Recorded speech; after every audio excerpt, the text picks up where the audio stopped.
지금부터 에어젯 시술하는 모습을 보여드리겠습니다.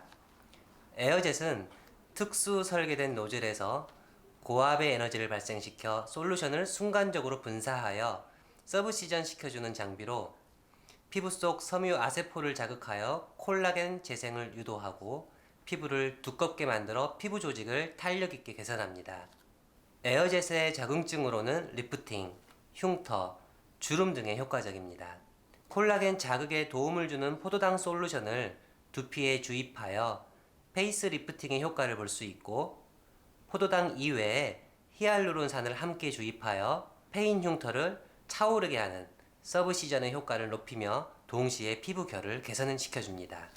시술을 할 때는 귀 윗부분부터 앞에서 뒤로 한 줄에 맞춰 나열합니다. 두피 시술을 할 경우 6, 7줄 정도가 적당하며 시술할 부위를 당겨 보았을 때 반응하는 부위가 리프팅이 됩니다. 눈썹 위쪽 두피를 당겨 보았을 때 눈꼬리 부위가 반응하며 눈썹 옆 두피를 당겨 보았을 때 팔자주름이 반응을 합니다. 눈꼬리 옆 두피를 당겨 보았을 때 광대 라인 부위가 반응하는 걸 볼 수 있습니다. 구렛나루를 당겨 보았을 때 턱선 라인 부위가 반응을 하며 리프팅을 원하는 부위가 있다면 그 부위에서 벡터 방향 쪽으로 시술을 합니다.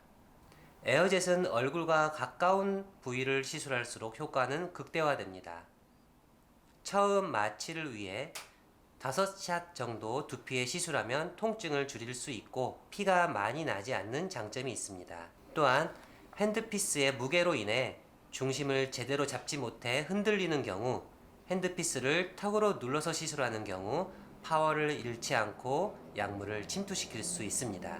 에어젯은 얼굴에 비대칭을 맞춰 대칭을 이룰 수 있게 도와주고, 효과가 뛰어난 피부 타입은 피부가 얇을수록 효과는 극대화됩니다. 통증은 거의 없기 때문에 환자분이 시술 받을 때 편하게 받으실 수 있다는 장점이 있습니다. 시술할 때 한 손으로 거즈를 들고 핸드피스는 두피 위에 살포시 얹어만 놓고 방아쇠를 당겨 약물을 침투시킵니다.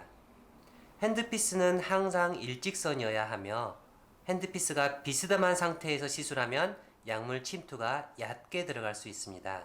약물이 침투되고 나면 천천히 피가 나오며 이를 거즈로 살짝 닦아냅니다. 핸드피스의 주의사항은 핸드피스를 들고 있는 경우 핸드피스 총구 부분이 위로 향하거나 옆으로 눕힌 상태에서 약물이 침투될 수 있기 때문에 시술하는 동안엔 핸드피스를 항상 아래로 바라보게 들어야 합니다. 또한 시술 중 환자분의 눈에 약물이 튈 수 있어 반드시 보호 안경을 착용해야 합니다.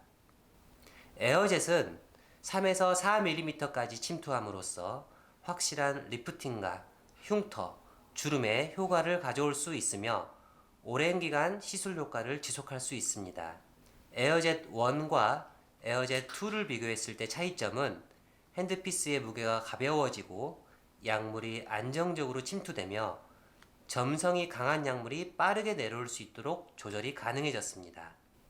에어젯의 화면을 보시면 왼쪽은 필링 레벨, 이는 약물이 내려오는 양을 뜻합니다. 약물과 공기가 비례돼서 서브시전을 시켜주기 때문에 약물은 항상 중간선에 맞춰질 수 있도록 조절해야 합니다. 오른쪽 파워는 약물의 세기이며 기본적으로 10으로 두고 시술하지만 피부가 여리거나 피가 많이 날 경우 파워를 8에서 9로 낮춰서 시술합니다.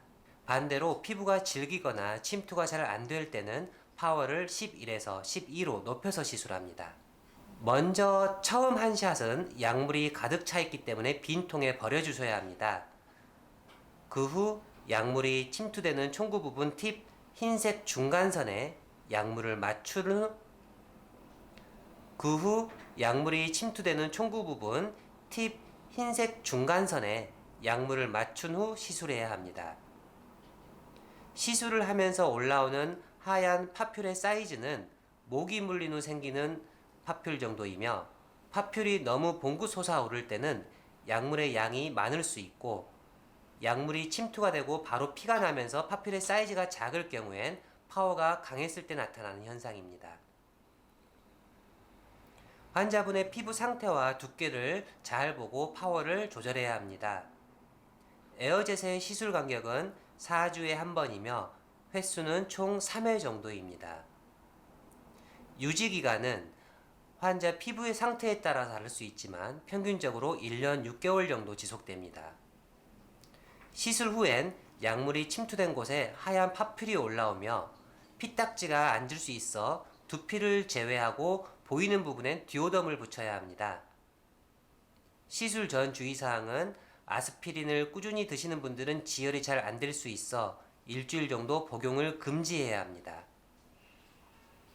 환자가 두통을 호소할 경우 진통제를 복용해 주시면 좋습니다. 시술 후 3, 4일간은 시술 부위에 물이 닿지 않게 조심하고 음주 후변은 삼가야 합니다.